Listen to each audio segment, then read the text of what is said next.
అసలు నీ ప్రార్థన దేవుడు వింటున్నాడు అనుకుంటున్నావా? రాత్రిపూట సీరియల్ చూసి ఏం ఎరగనట్టు పొద్దున్నే ప్రార్థనతో లెగితే నీ ప్రార్థన దేవుడు వింటాడు అనుకుంటున్నావా? ఏం ఎరగనట్టు క్రికెట్లు చూసి దరిద్రాలన్నీ చూసి చూడాలకూడని దరిద్రాలన్నీ చూసేసి ఏం ఎరగనట్టు ఆరాధనకు వచ్చి ముసుగు కప్పుకొని ప్రార్థన చేస్తే దేవుడు వింటాడు అనుకుంటున్నావా? మోషేకే దిక్కు లేదయ్యా, మోషేకే దిక్కు లేదు.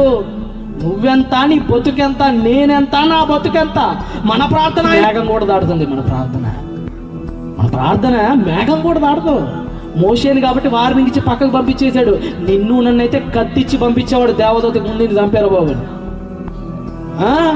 ఏమనుకున్నాడు దేవుడే?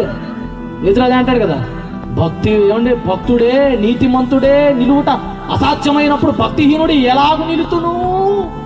అసలు మన బతుకులు ఎంత అంటున్నాడు పేతురు. భయం లేదా? తప్పు చేస్తున్నాం ప్రార్థన మంచిదే చేయండి. అసలు నీ ప్రార్థన వెళ్తుందా లేదా అనేది డౌట్ ఇక్కడ.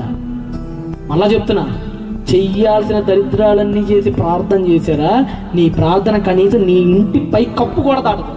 మేఘం కూడా పక్కన పెట్టండి, నీ ఇంటి పై కప్పు కూడా దాటదు అసలు నీ ప్రార్థన. ఎందుకంటే నీ బతుకువాలా. మోషే చేసిన చిన్న ప్రార్థన, చిన్న తప్పిదానికే ప్రార్థన వినకుండా ఆపేశాడు దేవుడు. అంత కఠినుడు అవుతాడు మన దేవుడు. అప్పుడప్పుడు ఆయన కరుణా సంపన్నుడే కాదు, కఠినా కరాత్కరుడు కూడా ఆయన.